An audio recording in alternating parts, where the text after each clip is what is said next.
आज हम लोग सीटेट इन्वायरमेंट से जो भी ऑब्जेक्टिव क्वेश्चन परीक्षा में पूछता है उसके प्रीवियस ईयर का जो क्वेश्चन है उसको हम लोग पढ़ेंगे। तो चलिए पहला क्वेश्चन है, केरल में कौन से मसाले उगाए जाते हैं?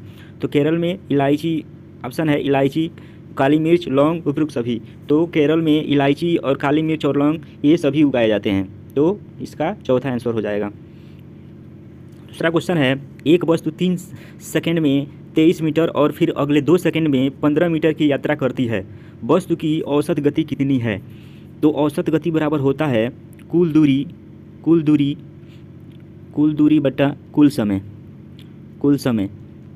तो कुल दूरी जो है ये 23 मीटर और ये 15 मीटर दोनों मिला के कितना हुआ? 38 मीटर ये हो गया, और ये 3 सेकेंड और 2 सेकेंड, कुल समय कितना हो गया? 3 2 5 सेकेंड। तो 38 में जब 5 से भाग देंगे तो 5 7 35 और ये हो जाएगा 30, तो 5 6 30, तो 6 हो जाएगा। 6 मीटर प्रति सेकेंड हो जाएगा, मीटर प्रति सेकेंड। और जब सेकेंड ऊपर जाएगा तो ये हो जाएगा आपका ये आंसर, मीटर प्रति सेकेंड। तो इसका आंसर ये पहला हो जाएगा। हाँ, अगला क्वेश्चन है, केशव दक्षिण की ओर 15 किमी चलता है, वह दाईं ओर मुड़ता है और 25 किमी चलता है, वह दाईं ओर मुड़ता है और 10 किमी चलता है, वह अपने प्रारंभिक बिंदु से किस दिशा में है? तो पहला है दक्षिण की ओर चलता है 15 मीटर, तो 15 किमी हो गया, दक्षिण की ओर चला। दाईं ओर मुड़ता है और 25 किमी चलता है, तो दाईं ओर मुड़कर 25 किमी ये चल गया। फिर कह रहा है कि दाईं ओर मुड़ता है और 10 किमी चलता है, दाईं ओर अब यहाँ पे हो गया 10 किमी, ये 10 किमी। तो वह प्रारंभिक बिंदु से किस दिशा में है? तो प्रारंभिक बिंदु से अगर देखें तो ये इधर हो रहा है, अगर ये पूर्व है तो ये पश्चिम होगा, और ये दक्षिण है तो पश्चिम, दक्षिण, और ये दक्षिण होगा और ये पश्चिम, तो दक्षिण पश्चिम के बीच में ये दिशा इसको बताएगा, तो ये पहला आंसर हो जाएगा। तो ये हो गया। अगला क्वेश्चन है, निम्नलिखित में से कौन परिवार की विशेषता नहीं है? तो परिवार कैसा विशेषता नहीं है? पहला ऑप्शन है, एक परिवार के सदस्यों की संख्या स्थिर नहीं रहती है। दूसरा है, प्रत्येक सदस्य आर्थिक रूप से स्वयं का समर्थन करता है। तीसरा है, वे एक ही आवास और भोजन साझा करते हैं। चौथा है, साझा जिम्मेदारी और बच्चों की सुरक्षा करते हैं। तो इसमें है प्रत्येक सदस्य आर्थिक रूप से स्वयं का समर्थन करता है, ये स्वयं का समर्थन नहीं होगा, इसका आंसर क्या हो जाएगा? ये दूसरा होगा, प्रत्येक व्यक्ति एक दूसरे से मिलजुल कर समर्थन, एक दूसरे का सहायता करते हैं, तो इसका ये दूसरा आंसर हो जाएगा। अगला क्वेश्चन है, निम्नलिखित जानवरों की श्रवण इंद्रियों पर विचार कीजिए। चमगादड़, बाघ, डॉल्फिन, व्हेल।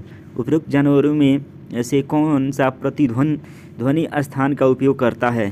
तो चमगादड़, डॉल्फिन और व्हेल जो तीनों हैं, ये बाघ को छोड़कर ये प्रतिध्वनि का उपयोग सुन सकते हैं, प्रतिध्वनि जो होता है उसको सुन सकते हैं, तो प्रतिध्वनि का उपयोग करते हैं लोग, तो इसका हो जाएगा ये चौथा हो जाएगा, चौथा इसका हो जाएगा। अगला क्वेश्चन है 6 नंबर, वायु में उपस्थित जलवाष्प को क्या कहते हैं? वायु में उपस्थित जलवाष्प को आर्द्रता कहते हैं, आर्द्रता, इसका तीसरा आंसर हो जाएगा। अगला क्वेश्चन है, हैजा, सामान्य जुकाम, छोटी मात्रा, डायरिया, अतिसार और तपेदिक, इस सूची में निम्नलिखित में से कौन सा एक संचारी रोग नहीं है? तो तपेदिक है, बी दूसरा है डायरिया, तीसरा है छोटी मात्रा, चौथा है हैजा।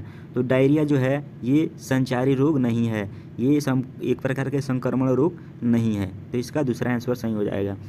संचारी रोग कौन होता है?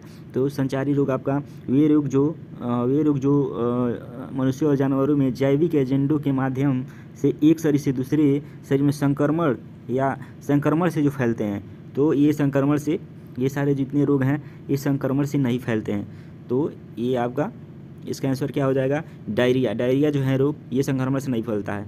ये आपका जो तपेदिक है, छोटी मात्रा है, हैजा है, ये संक्रमण रोग हैं, लेकिन डायरिया आपका संचारी रोग या संक्रमण रोग नहीं है। अगला क्वेश्चन है, लिंगहुफेन हांगकांग में रहने वाले लोगों द्वारा खाए जाने वाला व्यंजन है, यह निम्नलिखित में से किससे तैयार किया जाता है? तो लिंगहुफेन जो है ये सांप से हांगकांग में बनाया जाता है, सांप के द्वारा बनाया जाता है, तो ये चौथा आंसर इसका हो जाएगा। सांप से बनाकर लिंगहुफेन बनाया जाता है और हांगकांग के लोगों द्वारा खाया जाता है इसको। अगला क्वेश्चन है, एवरेस्ट पर्वत कहाँ स्थित है? ऑप्शन ए है तिब्बत, बी है भारत, सी है नेपाल, डी है भूटान। तो एवरेस्ट पर्वत आपका कहाँ है? नेपाल में है, तो सी इसका आंसर हो जाएगा। 10 नंबर क्वेश्चन है, एक लड़का रात को जागता है और देखता है कि एक पक्षी भवन के कोनों से बहुत तेज़ी से उड़ रहा है। बाद में उसने उनके बारे में अध्ययन किया कि वे रात में अच्छी तरह देख सकते हैं और केवल काला और सफ़ेद ही देख सकते हैं। इन पक्षियों को किन रूप में जाना जाता है? तो ये रात्रिचर पक्षी होते हैं, रात्रि पक्षी, और ये केवल काला और सफ़ेद ही देख सकते हैं, तो ये रात्रिचर पक्षी हो जाएगा। चलिए, इस तरह से हम लोग का 10 क्वेश्चन कंप्लीट होता है। इसी तरह अगले वीडियो में हम लोग 10-10 क्वेश्चन करके सारे प्रीवियस ईयर का जो इन्वायरमेंट का जो ऑब्जेक्टिव जो क्वेश्चन है सीटेट में जो पूछता है उसको हम लोग पढ़ेंगे। ठीक है।